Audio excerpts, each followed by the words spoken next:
Muito bem. Bom dia, sejam todos bem-vindos a esta primeira divulgação do boletim regional deste ano, 2015. Para mim é uma satisfação muito grande estar aqui em Porto Alegre para fazer essa apresentação. Esse é o nosso 30º, alcançamos o 30º edição do boletim regional. Eu gostaria de começar lembrando que para o Banco Central a transparência é fundamental no bojo das suas ações, é uma característica essencial no regime de metas inflacionárias. Temos um zelo todo especial com a comunicação e o boletim regional se insere junto com outros documentos e outros instrumentos de comunicação nesse conjunto. Além do boletim regional, apenas para ilustrar, temos o relatório de inflação, o relatório de estabilidade financeira, o relatório de economia bancária, enfim, os depoimentos também, as atas do Copom, os comunicados, um conjunto aí de instrumentos que perfazem a nossa comunicação com a sociedade, seja diretamente, seja aí por intermédio dos profissionais da imprensa. O boletim regional traz uma análise detalhada das economias nas 5 regiões do país e tem como foco os principais estados de cada uma dessas regiões. Desde 2007, o Banco Central tem feito essa avaliação e o que nos motiva foi o reconhecimento de que, embora os processos econômicos tenham características macros, vários processos, principalmente aqueles com os quais o Banco Central lida, no caso a inflação, as realidades regionais são muito distintas, e com isso a evolução de uma série de indicadores também é bem diferente. Isso nos fez reconhecer essa diferenciação, que nos fez buscar esse tipo de avaliação. Bom, cabe lembrar que esse trabalho conta com a participação de todas as regionais do Banco Central, em especial as regionais do Departamento Econômico, aqui representada aí pela equipe do Rio Grande do Sul. A Vera Schneider é a chefe da representação aqui em Porto Alegre, tem uma participação toda especial nesse trabalho e também chamaria atenção para a participação dos coordenadores regionais, que estão lotados no gabinete do Departamento Econômico, aqui representado pela Catherine Hennings, a nossa coordenadora regional. Muito bem.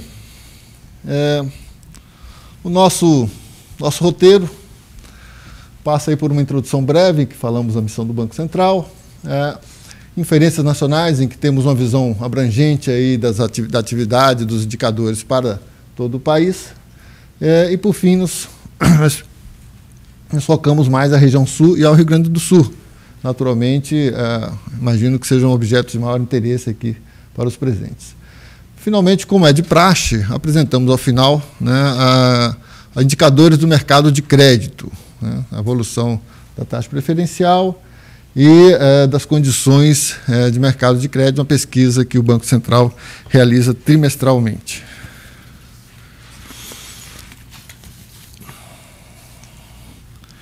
Bom, começando com a missão do Banco Central, aí colocada, assegurar a estabilidade do poder de compra da moeda e um sistema financeiro sólido e eficiente. São 2 dimensões colocadas dessa forma, talvez não aparente, mas são 2 dimensões que estão muito próximas ao cotidiano do brasileiro. A questão da evolução de preços e a questão de um sistema financeiro robusto, confiável. Em termos de estabilidade da moeda, o porquê dessa missão, a experiência internacional e a teoria econômica mostram que a inflação baixa é a condição pré-condição para o crescimento sustentável. É isso que vemos. Isso porque, quando não temos essa condição, a inflação elevada eleva riscos, encurta horizontes de planejamento, aumenta custos, né, expressos nas taxas de câmbio. Além de mais, isso faz com que o investimento recue e que o crescimento fique comprometido. Nós podemos até ter um período ou outro com crescimentos elevados, mas de uma forma sustentável. Isso não é observado, a não ser que você tenha controle da inflação. Um crescimento menor atinge o emprego, atinge a renda, né, e afeta principalmente a classe de renda mais baixa, favorece, então, a concentração de renda. Enfim, há uma série de fatores que comprometem o bem-estar da sociedade. É por isso que é fundamental essa missão do Banco Central, e a gente faz questão de, em toda apresentação que é feita, trazer essa mensagem para vocês. No caso brasileiro, né, olhando aí dados desde 80, a gente observa que períodos de inflação mais elevada, né, que permaneceram até 94, não foram acompanhados de crescimentos econômicos significativos. A mensagem que fica nessa experiência brasileira é que o caminho para a prosperidade, sem dúvida, passa por taxas de inflação mais baixas. Bom, indo para os dados do boletim regional propriamente dito, né, inferências nacionais, a gente começa apresentando aí esse quadro aí, esse gráfico. Está aqui. Em que traz a proxy da atividade econômica em todas as regiões do país para o período 2003 a 2014. A linha preta é a linha para o Brasil como um todo. Então, a primeira coisa que acho que vale a pena observar é que é um período de crescimento importante.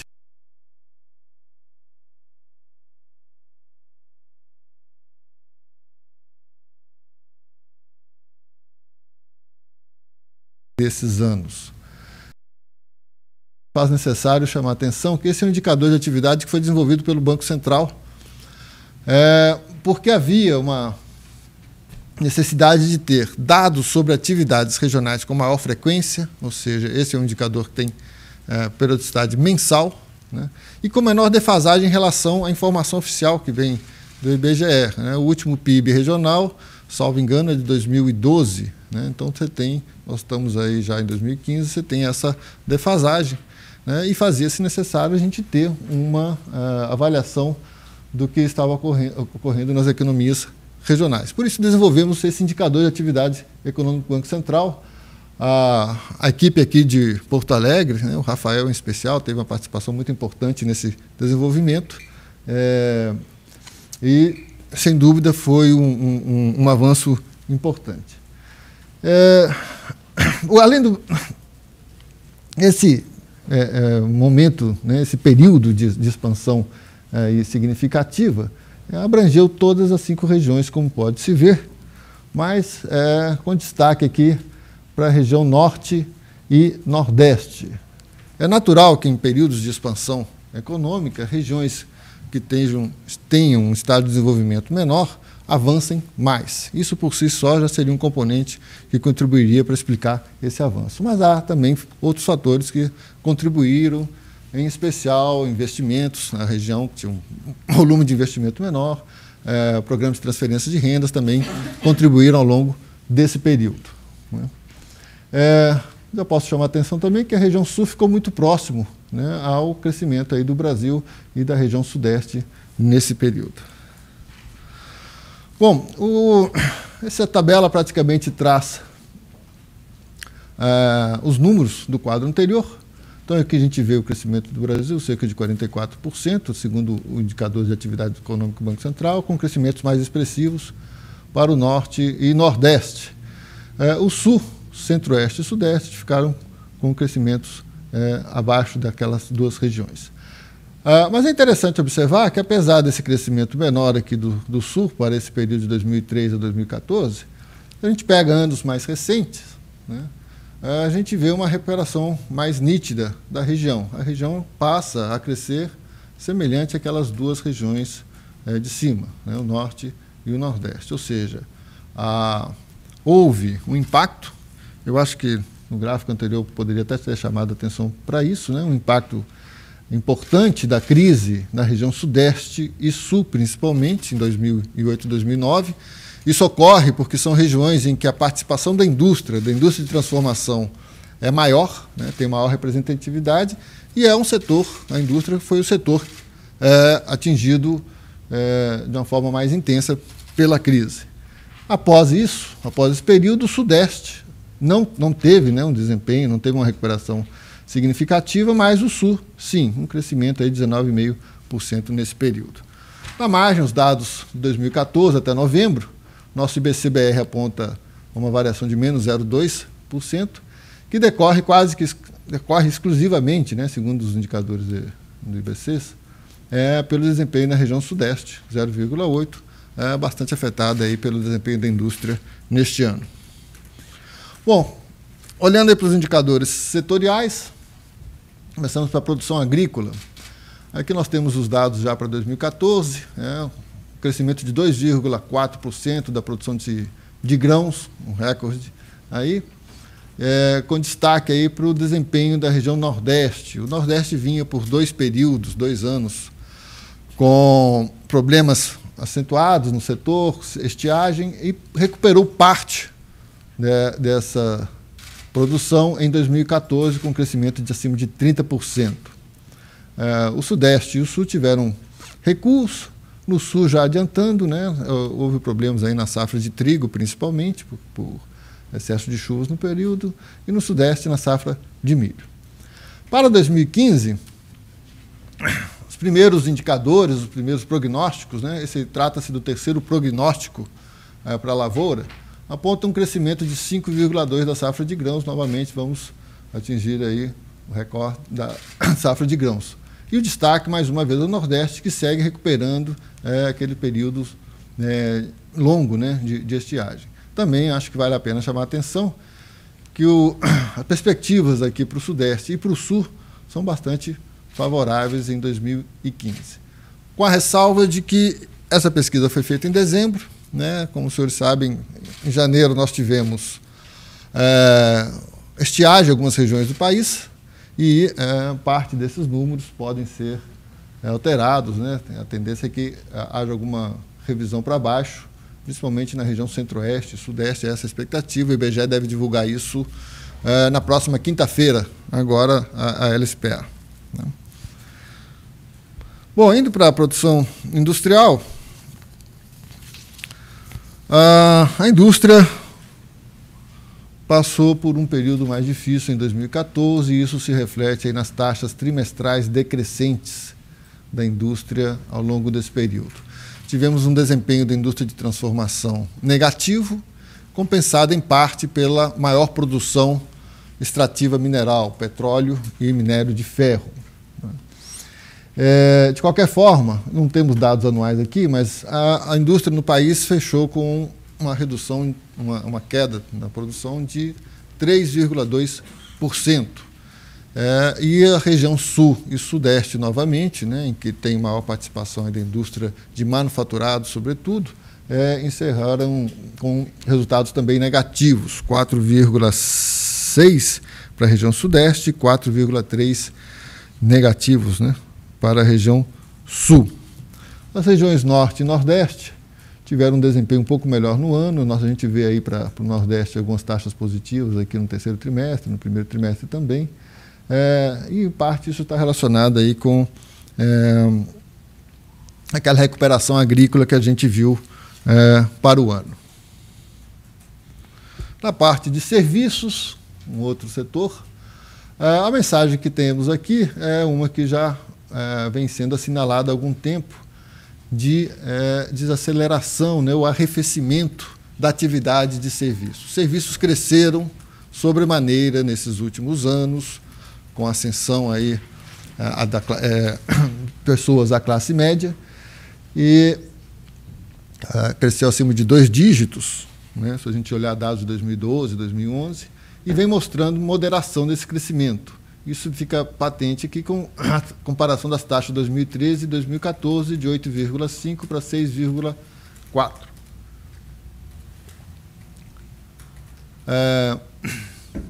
A região norte e nordeste, essa desaceleração parece ser um pouco mais acentuada. Também, outro indicador aí de consumo, né? Aliás, nossa principal proxy de consumo, as vendas do comércio varejista, né? Também mostram essa moderação, essa desaceleração aí de um ano para o outro, embora que estejam em ritmo, ainda estejam em crescimento, ou seja, diminuir o ritmo de crescimento, né? Então, até novembro de 2013, em 12 meses, o comércio restrito crescia 4,4%, e agora, em novembro desse ano, está com um crescimento menor, de 2,6%. Quando a gente passa para o crescimento ampliado, isso mostra taxas de 3,8% para novembro de 2013 e menos 1,2%. A diferença do ampliado para o varejista é a incorporação do setor automotivo e de materiais de construção. E, principalmente, o setor automotivo, este ano, teve um desempenho negativo significativo. Isso faz com que o resultado seja desfavorável aqui, contra um desempenho positivo nesse quadro.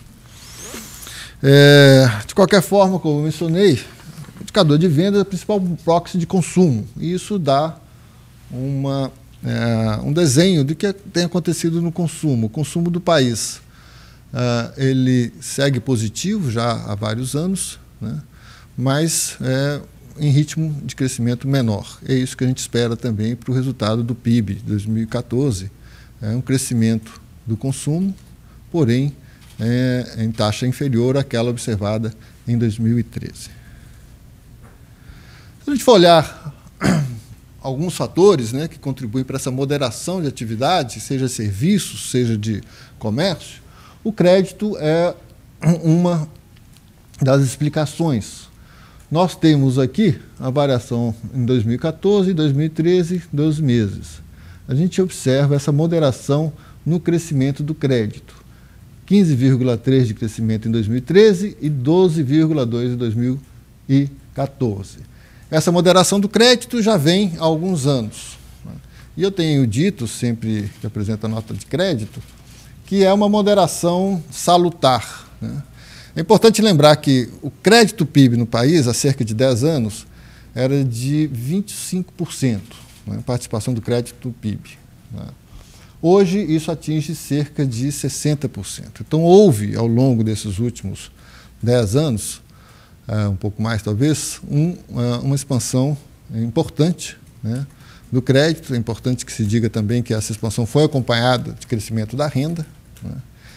E a moderação desse crescimento, que chegou a 30% em algum período lá atrás, a moderação desse crescimento é salutar no sentido de dar sustentabilidade para o movimento, né, para seguir expandindo.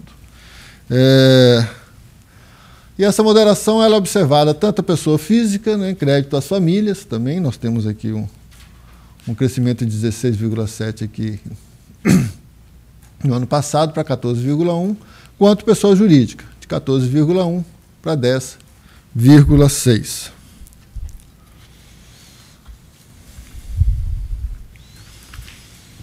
Bom, um outro fator que também contribui para explicar essa moderação na atividade, esse menor ritmo de crescimento que observamos nos serviços, no comércio, são as condições do mercado de trabalho, né? O mercado de trabalho continuou gerando novos postos, novos empregos. Isso foi um dado comum ao longo desses últimos anos, mas também em ritmo menor, gerando empregos, mas em volumes menores do que aqueles, em números menores do que aqueles observados em anos anteriores, né? Ainda assim, essa geração de emprego foi suficiente para manter as taxas de desemprego em nível relativamente baixo. E é isso que esse quadro está mostrando aqui. A gente olha aqui são dados da PME. Hoje saiu dados da PNAD contínua, que também estão no mesmo sentido, né, mostrando um crescimento do último trimestre, uma taxa de desemprego no último trimestre do ano inferior do ano de 2014, inferior à do ano de 2013. E é isso que os dados da PME, Pesquisa Mensal do Emprego, também mostram. Lembrando que a PME é uma pesquisa que abrange as 6 maiores regiões metropolitanas do país. Esse comportamento foi um pouco diferente quando a gente olha por região, né?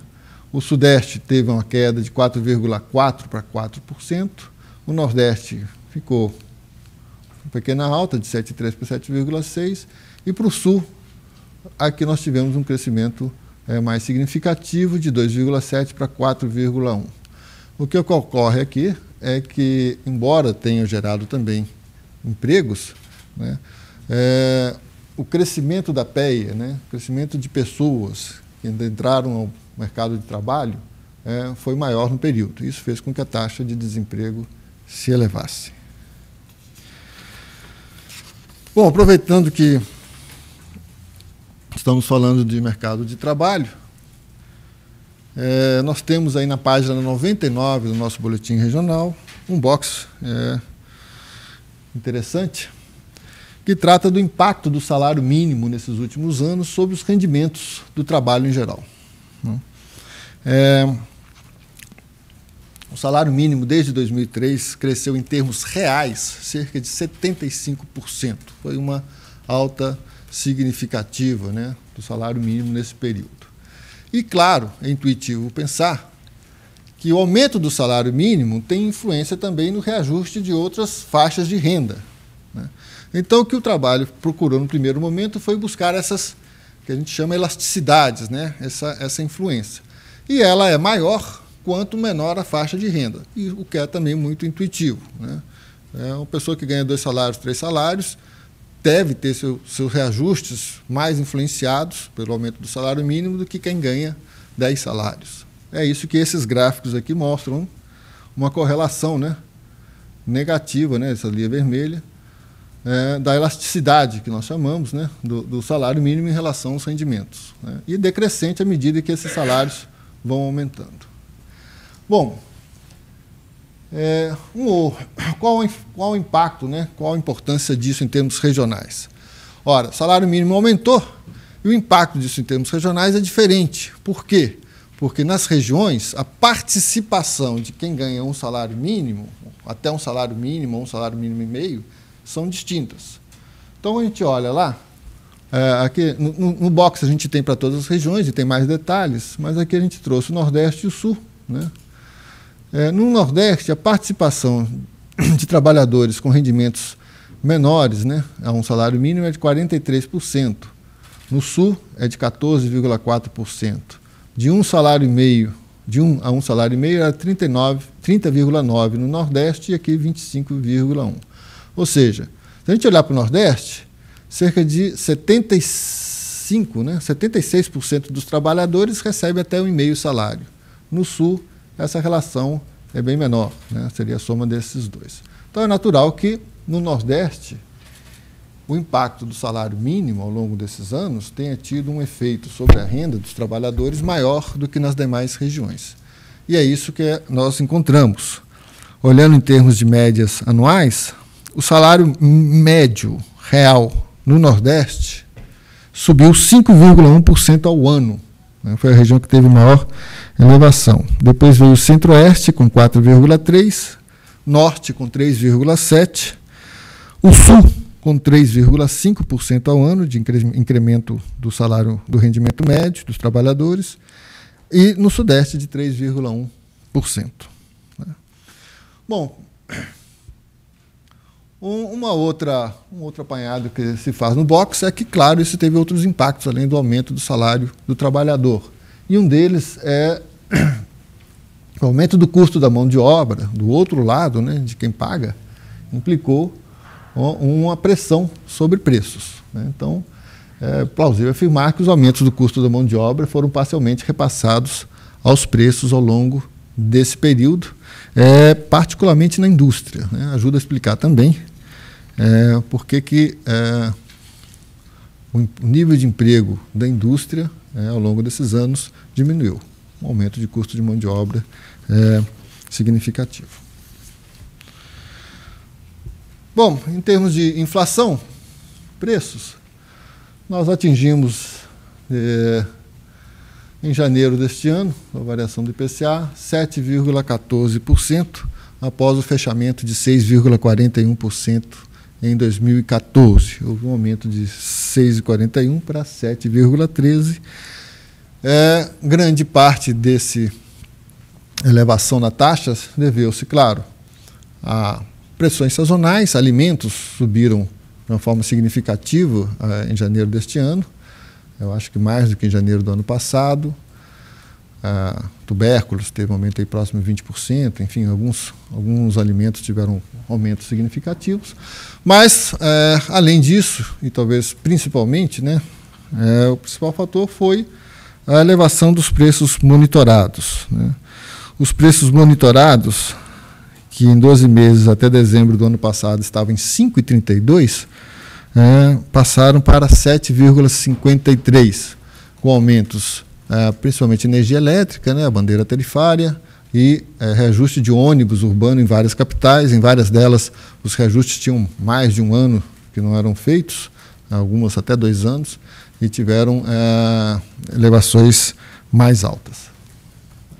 Essa elevação, esse processo, é um processo de realinhamento de preços monitorados, administrados e preços livres, é comum a todas as regiões, de tal forma que a gente vê essa ampliação nas taxas do IPCA de 12 meses em todas elas.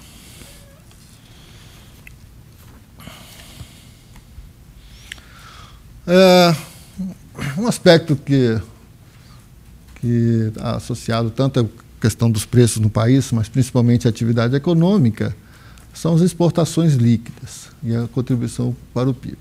Esse slide aqui chama atenção para o fato de que, desde 2005, o setor externo não contribui para o crescimento do PIB. Observe as taxas negativas, né, quando muito aqui zero, neutro em 2012. E agora, em 2014, nós temos uma perspectiva de uma pequena, talvez emblemática, variação aqui de 0,1% de contribuição para o PIB em 2014. O IBGE deverá divulgar os dados do PIB de 2014 ao final de março, né, já com a revisão metodológica. Nossa expectativa é que haja, neste ano, após aí um longo período, uma contribuição significativa, uma contribuição positiva, perdão, nem tão significativa, né, mas positiva, do setor externo. Bom,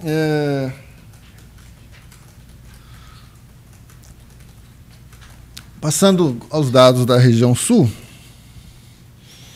a gente inicia também com aquele slide, né, de crescimento aí, eu havia mostrado. A região sul teve um crescimento muito próximo ao do Brasil nesse período.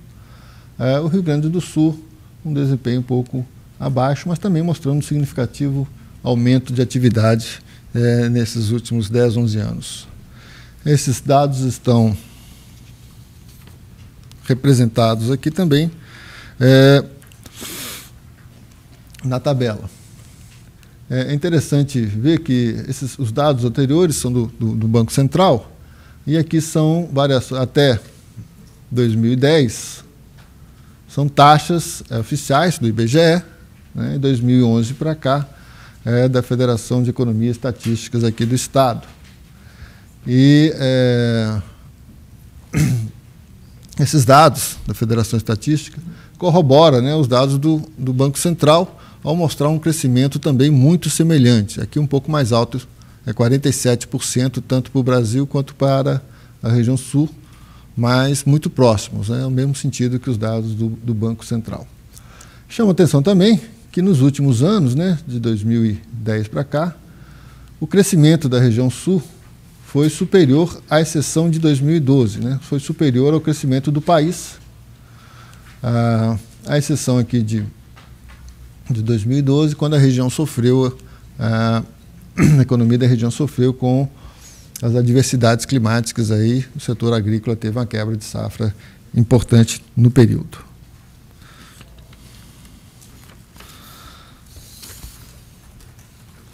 Em termos de estrutura da economia do Sul,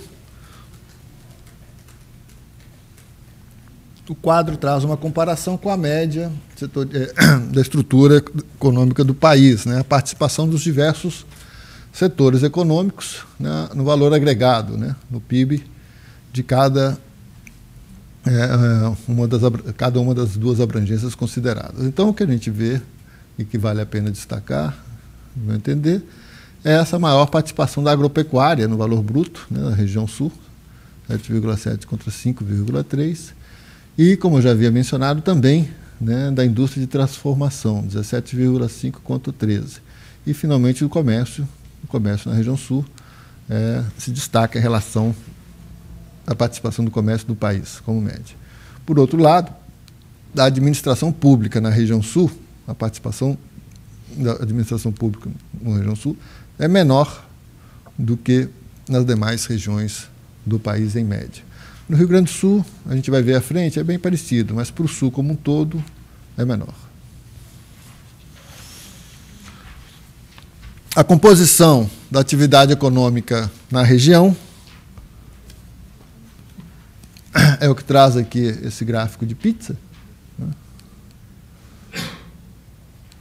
39%, o Rio Grande do Sul tem 39% do PIB da região, o Paraná 36% e Santa Catarina 25%, são os dados para 2002, o último ano que temos, 2012, perdão, o último ano que nós temos as contas regionais publicadas pelo IBGE.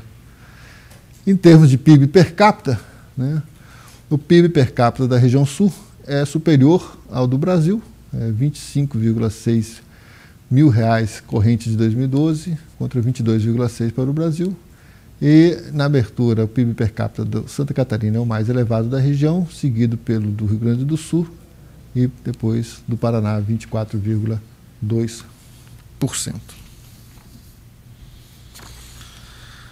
Esse quadro traz o crescimento nesses períodos, e aí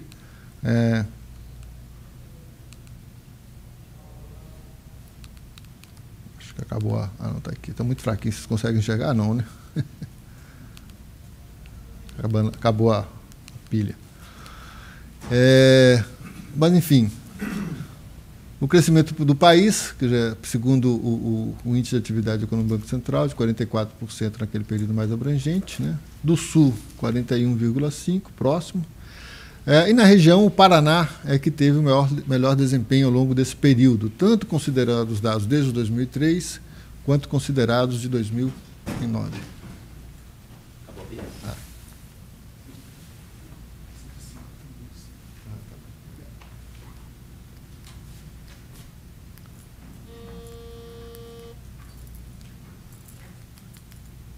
Aqui. Acho que não está também, não. Mas, enfim. Bom, eu estava chamando a atenção para o desempenho na região sul, principalmente do estado do Paraná.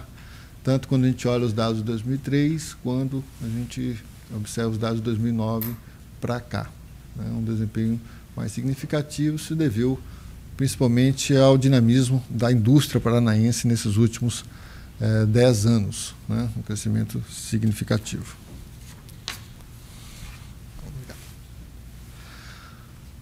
Em termos de indicadores sociais, os indicadores sociais aqui da região são significativamente melhores do que do resto do país. Então, a gente olhando primeiro a parte de baixo aqui, a gente vê a renda per capita média da região sul superior ao restante do país, né?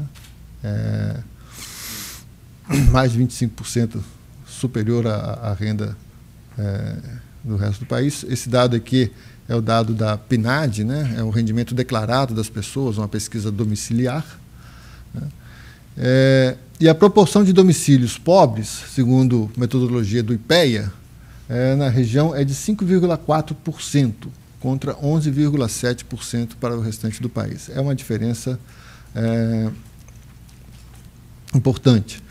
Vale também mencionar, né, que esses indicadores, tanto para a região quanto para o país, melhoraram de forma expressiva desde 2003. Né?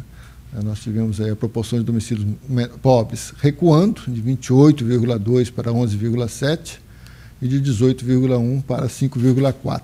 E a renda per capita crescendo aí de 677 para 1.048 e 828 para 1.289, ou seja, uma evolução bastante favorável nesse período. Em termos de... Esses dois gráficos dão uma ideia de distribuição de renda. E aí a gente vê que no Sul a distribuição de renda é bem melhor. A participação da população, ou dos trabalhadores com 50% mais pobres na renda total da região, chega a 20% aqui no Sul, contra 16% e 4%. Essa participação dos 50% mais pobres da população na renda também tem crescido ao longo desse período, que é condizente, né, com esses dados aqui embaixo. E a participação de 1% mais ricos na renda total da região tem diminuído ao longo desse ano. A participação, que era 13,5%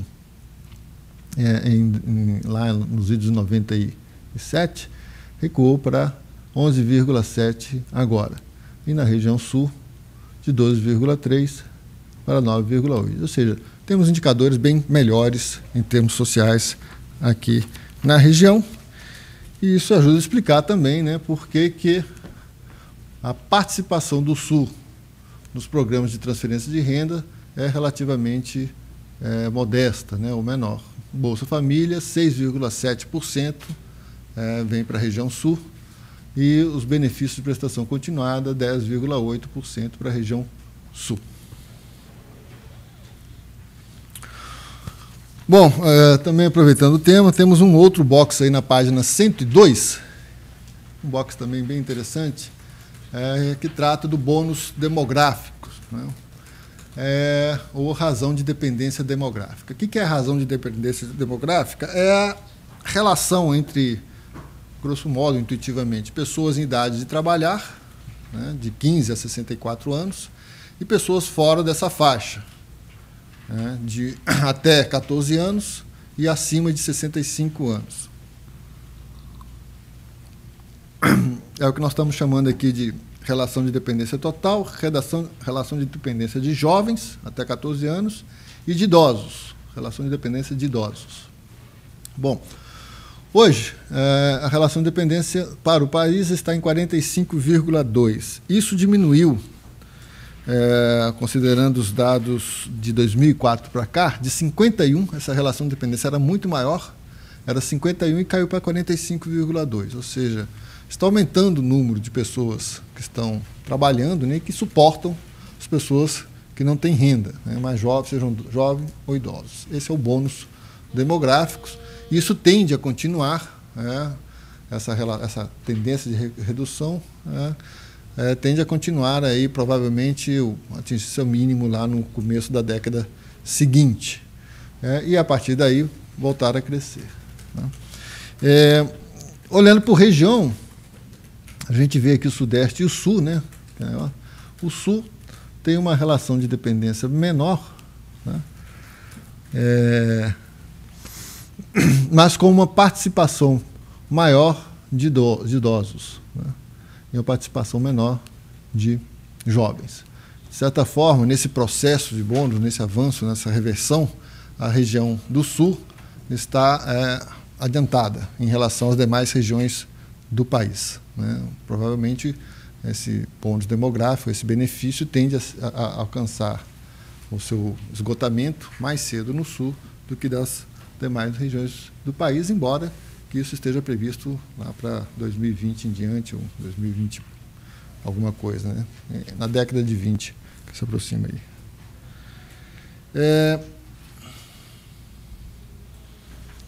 Bom, visitamos aí os dados do país, da região Sul. Vamos aos dados do Rio Grande do Sul mais especificamente. Essa é a variação do Rio Grande do Sul do PIB, né, do Rio Grande do Sul, em comparação ao Brasil, ao longo desse período, o PIB do Rio Grande do Sul cresceu numa proporção, em ritmo menor do que do país, né? Embora que nos últimos anos, né, à exceção de 2012, a gente tenha crescimentos mais expressivos aqui para a região. É o que eu mostrei. E o Rio Grande do Sul, em especial, comparativamente ao Sul, lá estava 0,3% de crescimento, né? Então, boa parte daquela desaceleração da atividade em 2012 ocorreu na região, ocorreu no Rio Grande do Sul. Foi onde que a safra agrícola foi mais penalizada nesse período. Em termos de participação das atividades, né, da estrutura produtiva do Sul, o quadro é muito semelhante ao da região, né?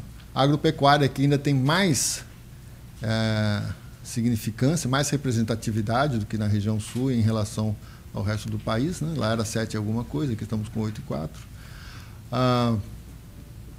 A indústria de transformação também se destaca, né? O comércio no Rio Grande do Sul já é mais próximo do resto do país. E a administração pública, que para a região Sul a gente tinha visto que era uma diferencial, né? Que aqui no Rio Grande do Sul não. A administração pública, a representatividade dele na economia do Estado é semelhante àquela que se observa para o país como um todo. Isso acaba conferindo algumas características, né? Por exemplo, alguns setores, como a administração pública, eles, mesmo aluguéis, eles não tendem a seguir o ciclo econômico, né? Então, essas oscilações advindas de choques externos, enfim, elas são atenuadas quando você tem uma participação maior desses segmentos. Outro fato importante é que, se aqui você atenua essas oscilações, a agropecuária, e em particular a agropecuária da região Sul, ela confere maior volatilidade aos ciclos. Se você tem aqui um período de estiagem, um período em que a renda agrícola é afetada, o impacto é maior pela própria participação da agropecuária, mas também pela indústria de transformação, que aqui no Estado é muito voltado para o setor agropecuário, né? A gente vai poder ver isso um pouco mais à frente. Em termos de produção de grãos, esses também são os dados da LSPA, né, do Levantamento Sistemático de Produção Agrícola. O ano passado, já mencionei, houve um recuo, atribuído fundamentalmente ao desempenho da safra de trigo, que recuou 50% o ano passado, né, problemas aí, excesso de chuvas principalmente. Mas a perspectiva para 2015, embora não tenhamos ainda consolidada para Rio Grande do Sul, é uma perspectiva muito boa. Há uma estimativa inicial de crescimento de 12,3% para a produção de soja e de 4,3% na produção de arroz, né, que são em termos de grãos, né? Não há estimativas ainda, por exemplo, para fumo, que é uma lavoura importante na região. Mas isso denota aí uma perspectiva realmente favorável se a gente considerar a estrutura aqui do valor da produção, né, do Estado. Então, embora o Estado seja conhecido aí por ser o principal produtor de arroz, né, do país, principal fornecedor de arroz, também fumo, né, mas a soja não é o principal produtor de soja do país, mas a soja é, no Estado, a principal lavoura em termos de renda agrícola, com a participação de 40,2%, e exatamente a lavoura em que se está prevendo, né, um crescimento de safra para 2015. O arroz é a segunda lavoura de maior participação no valor da produção e também se prevê um crescimento para este ano, 2015, né, importante na produção do Estado. Então, a renda agrícola, confirmando aí esses prognósticos, tende a favorecer a economia do Rio Grande do Sul neste ano. Aqui, diferentemente de outras regiões, né, a incidência de chuvas tem sido favorável até o momento, né, então acredito que as chances de se confirmarem esses prognósticos são maiores. Em termos da pecuária, o Rio Grande do Sul é um importante estado. na produção dos abates de aves, a participação do Estado no total é de 14%, e de suínos, de 23% na produção nacional. E os gráficos desses dois, do abate desses dois segmentos, mostram que a tendência tem sido positivo, favorável, né? Ou seja, são dois segmentos, aves e suínos, que tendem a contribuir também para a renda do setor primário na região. Indo para a indústria, essa aqui é a estrutura industrial do Estado, comparação 2007 e 2012, alimentos cresceu, veículos também, máquinas e equipamentos também, químicos, esse aí diminuiu um pouco de 12,2 para 8.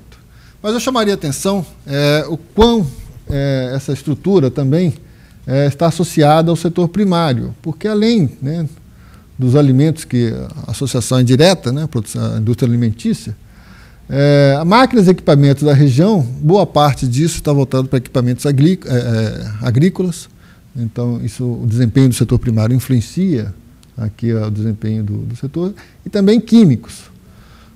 Boa parte da indústria química aqui é voltada para fertilizantes, defensivos, enfim, insumos do setor primário. De tal forma que, quando a renda agrícola sofre impactos, também a indústria é influenciada, o desempenho da indústria do Estado é influenciado por isso. E é isso também que a gente observa, ajuda a explicar o porquê que aqui, a linha azul, esse aqui é o desempenho da produção industrial do Rio Grande do Sul.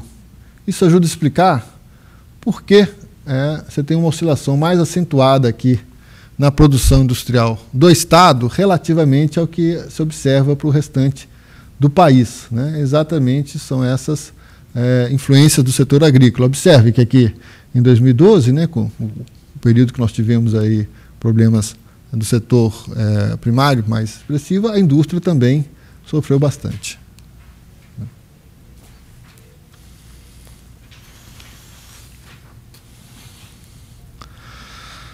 Bom, indo para os dados aí de demanda, aqui no gráfico nós temos a evolução do comércio na região. Nós vimos que o comércio na região e no Rio Grande do Sul tem uma participação importante.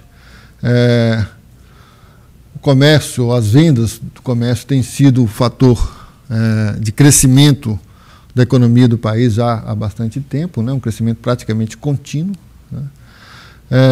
No Brasil, esse crescimento ao longo desse período foi mais acentuado, chega a cerca de 90%, olhando aqui a base. Tá?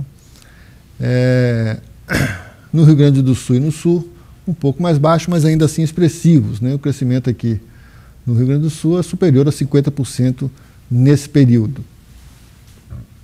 Outra coisa que nos traz o gráfico pela inclinação da curva, a gente vê a moderação que eu havia apontado lá atrás na expressão das vendas, né? Essa moderação abrange tanto a região sul quanto o Rio Grande do Sul.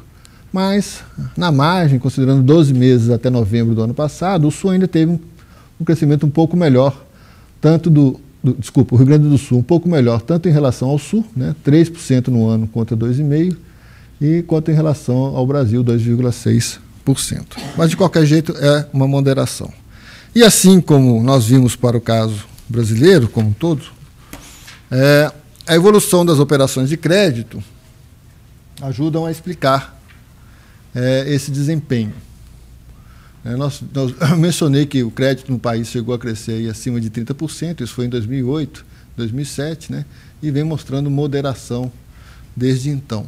Esse comportamento é acompanhado pelo crédito, pelas operações de crédito no Rio Grande do Sul e, como mencionei também, contribui para explicar o menor ritmo de atividade. Uma característica do crédito aqui do Estado é que, ao contrário do que a gente vê para a média do país, os empréstimos para pessoas físicas aqui têm uma participação maior sobre o total de empréstimos do que no restante do país. Aqui, mais da metade, 57%, para ser mais preciso, dos empréstimos do setor financeiro são para as pessoas físicas. Uma das razões que explicam isso é o maior volume de operações de crédito rural a pessoas físicas aqui no estado. Acredito que a agricultura familiar ou propriedades menores contribua para que isso ocorra, né? Ou seja, o crédito rural a pessoas físicas é mais significativo. Bom, outro fator que contribui para explicar um crescimento um pouco menor na região no sul e na região do Rio Grande do Sul relativamente ao país é a participação de trabalhadores com até um salário mínimo. Eu acabei de falar que o salário mínimo subiu desde 2003 para cá, cerca de 75% em termos reais. É lógico que aquelas regiões em que se tem uma participação maior dos trabalhadores com salário mínimo tem um impacto maior dessa evolução. E, então, esse gráfico mostra isso. O Brasil, como um todo, tem 28% aí de trabalhadores recebendo até um salário mínimo, enquanto que o Rio Grande do Sul, 18,5%.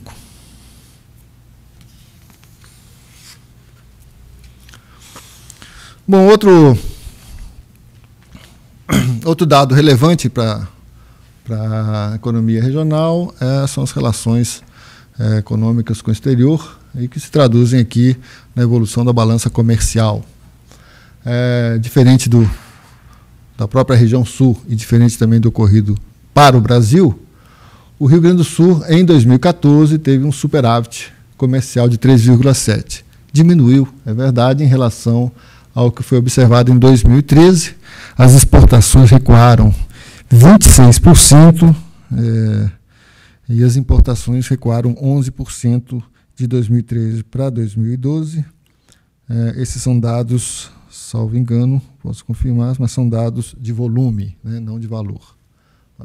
Mas, enfim, são uma redução das exportações maior do que das importações, contribuiu para essa redução do superávit. Os principais produtos de exportação do Sul são soja, frangos, farelo de soja e fumo. E no Rio Grande do Sul, soja, fumo, são os mesmos produtos, né? Só que a ordem é um pouco diferente. Destaca aqui o aumento das exportações de soja em 2014.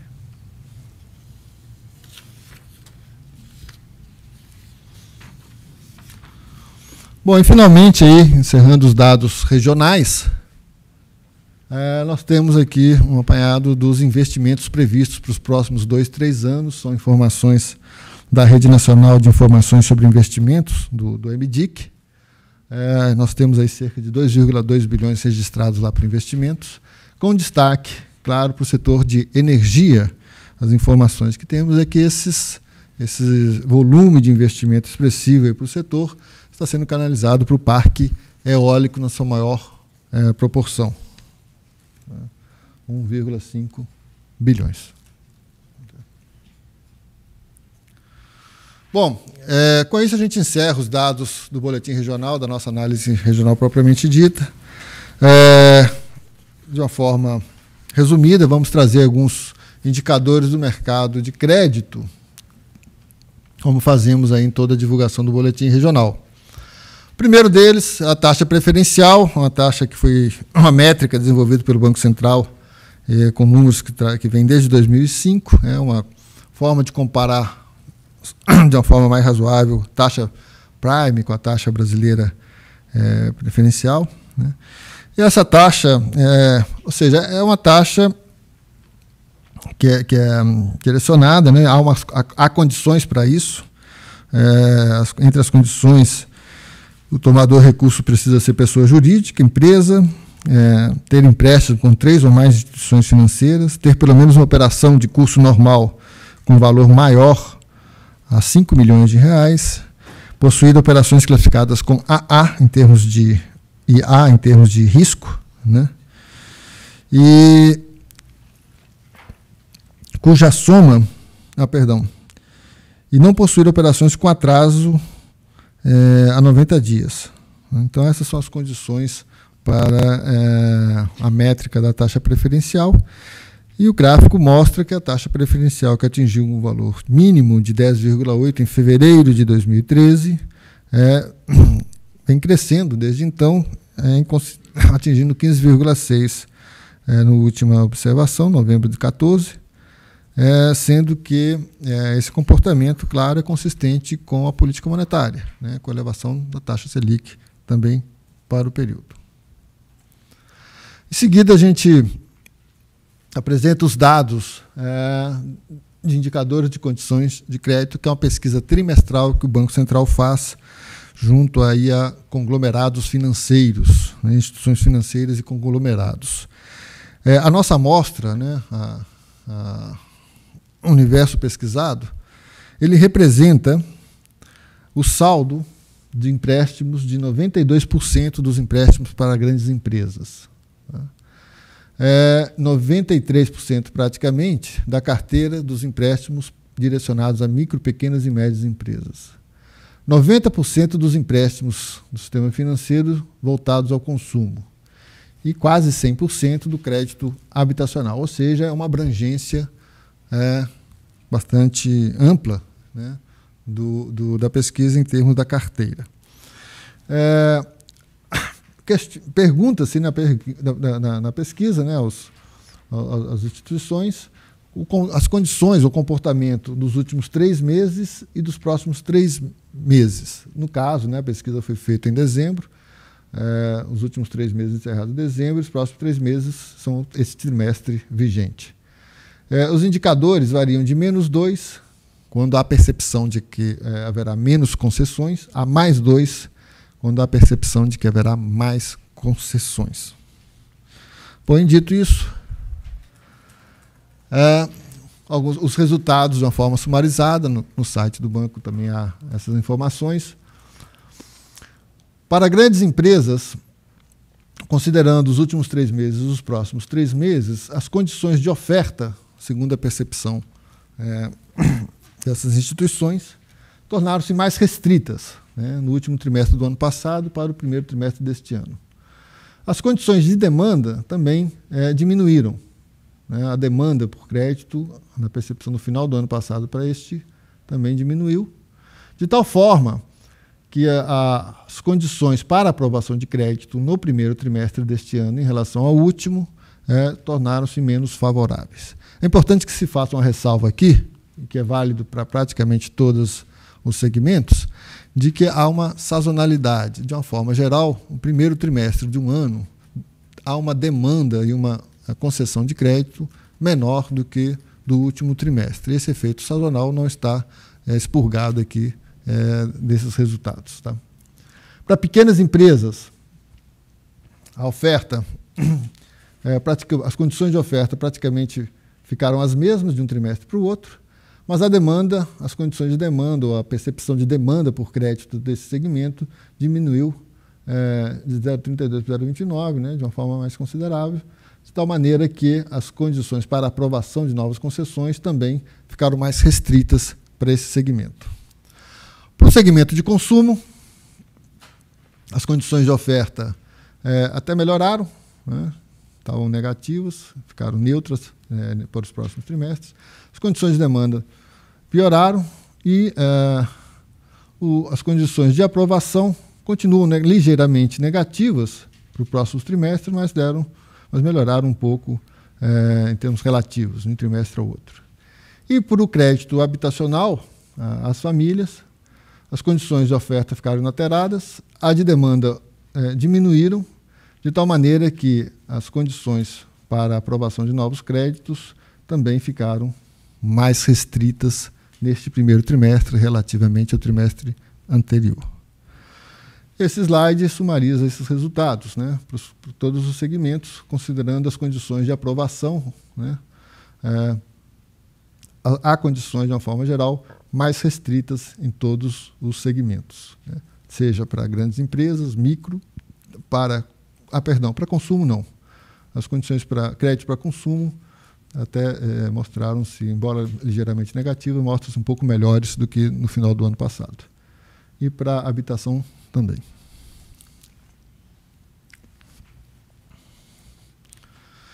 Bom, esses são os dados que tínhamos para apresentar, né, sobre economia regional. Espero que tenham apreciado aí essa quantidade de informações, né, que a gente sempre traz. Agradeço aí a presença de todos vocês, né. Vamos agora a algumas perguntas que serão feitas aqui por jornalistas presentes. Obrigado.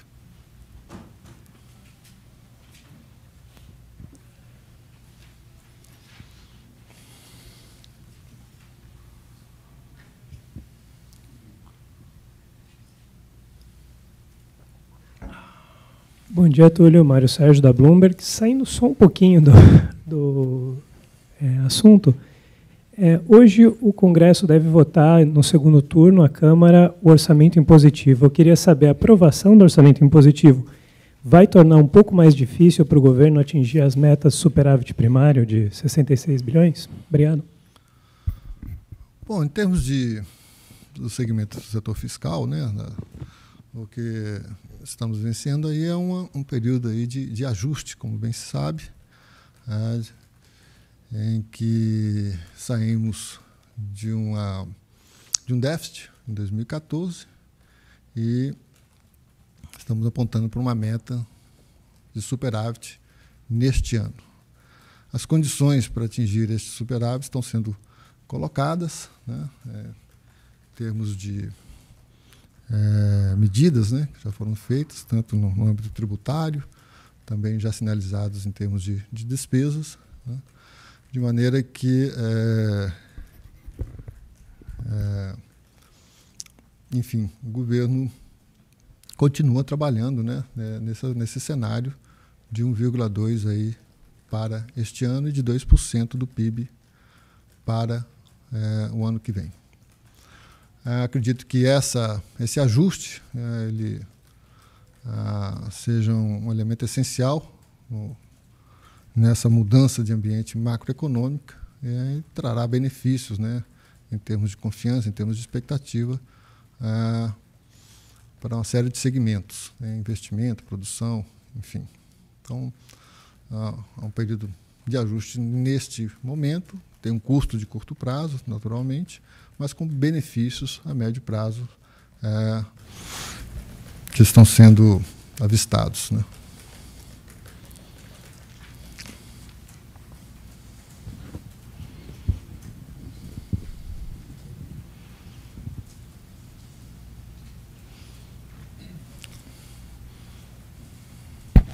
Alguma questão mais?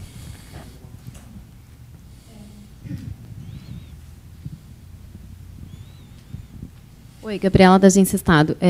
Com relação a perspectivas tanto para a atividade quanto para a inflação, a gente está num momento de crise hídrica e também de perspectiva de racionamento de energia. Como que essas perspectivas de reajuste de energia, de um possível racionamento, qual é a percepção do Banco Central, de que forma isso pode se refletir tanto em nível de atividade, numa possível retração, prejuízo para o nível de atividade, como para a deterioração de expectativas de inflação? Se puder comentar um pouquinho sobre isso. Bom, o Banco Central já vem sinalizando nos seus documentos, né, que o crescimento neste ano, isso está embutido na nossa projeção para o PIB de 2015, tende a se situar-se abaixo do crescimento potencial, né? Isso, desde o relatório de inflação, né, já está sinalizado. Em termos de eventos, já diria não econômicos, eventos como estes mencionados, né, isso ainda não faz parte do cenário central do Banco Central, né, no nosso cenário, de tal forma que não tem como manifestar aí em termos de reflexos ou eventuais influências sobre isso, né. Não faz parte ainda, não faz parte do nosso cenário central.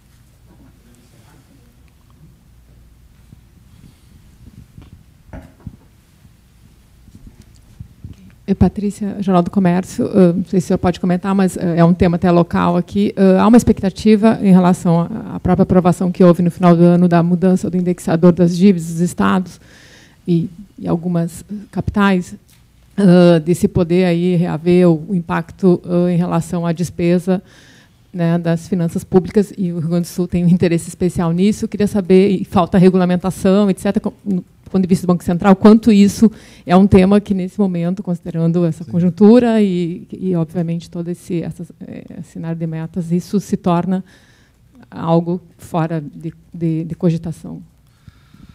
Bom, eu não tenho muitos detalhes mais específicos sobre o assunto. O que a gente tem visto em termos de resultados fiscais regionais nesse último ano, ou anos anteriores,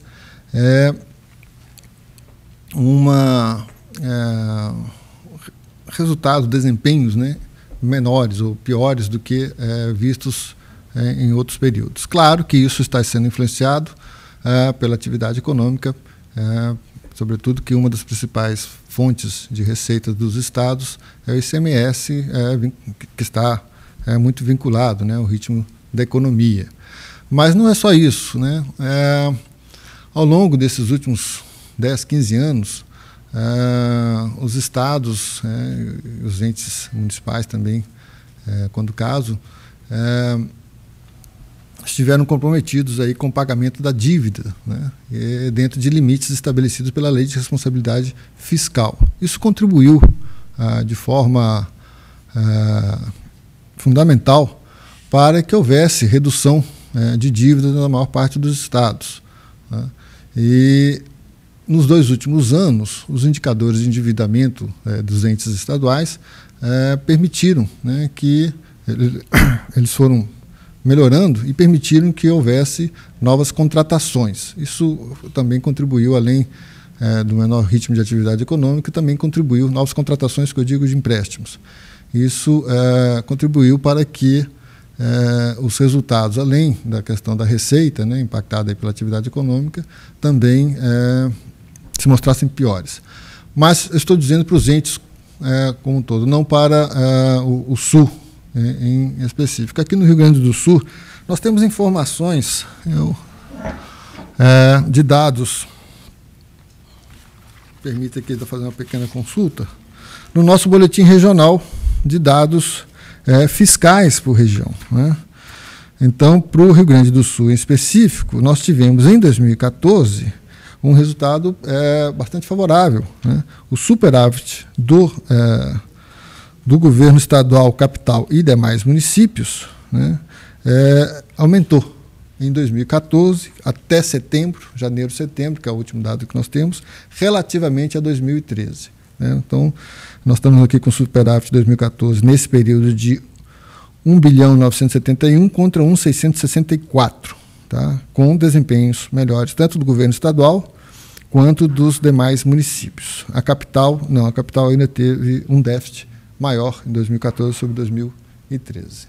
Tá? A questão agora é a capacidade de buscar mais recursos por meio de empréstimos e o impacto eu não isso tenho tem do ponto de vista de gastos e a meta fiscal do governo, como Tesouro e isso. Esse processo de se dentro de, considerando meta de superávit do ano, ajuste, isso está fora desse contexto. Sim, não. Esse processo de maior contratação dos estados, ele foi significativo, foi mais significativo. Começou em 2011, 2012, acho que talvez ele tenha sido mais, e 2013. 2014 também houve, mas digamos assim que o período de maior crescimento dessas contratações foi lá atrás, tá? 2012, 2013, acho que tem sido o período maior. Em 2014, elas já arrefeceram. Tá? As contratações foram lá atrás e já arrefeceram. Então, eu acredito que tenham sido mais críticos para o desempenho do setor público consolidado em 2013 e 2014, tá? Do que neste ano. Venha a ser nesse ano.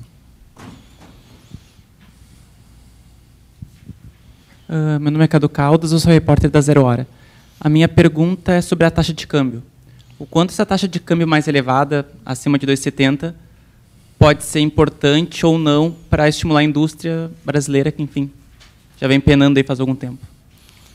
Bom, de uma forma geral, nosso Banco Central temos uma preocupação com a taxa de câmbio em termos de evolução de preços, né? Que a gente percebe um pass-through, que a gente sabe que existe, embora hoje, né, esse repasse de câmbio para preços hoje é reconhecidamente menor do que já foi em anos anteriores, né? É relativamente modesto, eu diria. Em termos de influência ao setor produtivo, né, principalmente à indústria, claro que um câmbio mais desvalorizado se traduz em maior competitividade, né? Nós tivemos episódios em 2011, por exemplo, em que houve uma maior penetração das importações de manufaturas no país, e isso se refletiu, isso foi um reflexo, em parte, né, dessa competitividade, tá? Desde 2013, né, 2014, 2013, nós já tivemos uma variação de câmbio superior à inflação, e isso, sem dúvida, traz competitividade e benefícios aí para o setor exportador, né, particularmente para a indústria. E não só apenas para a exportação, né, também para a questão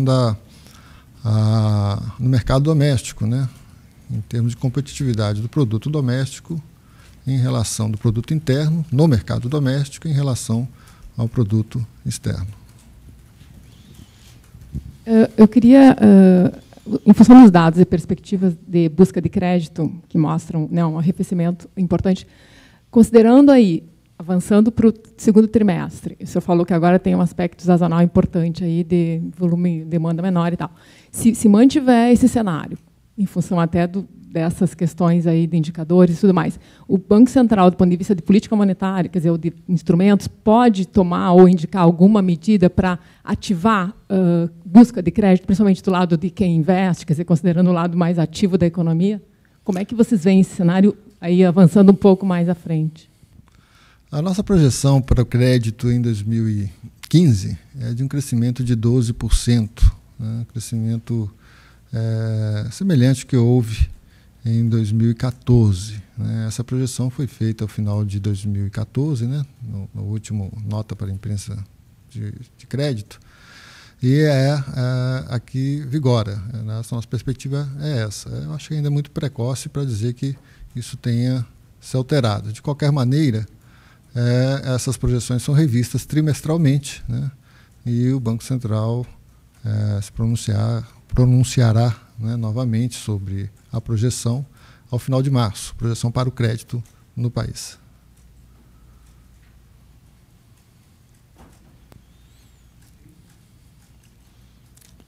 Ok? Pessoal, muito obrigado. Então, bom dia a todos.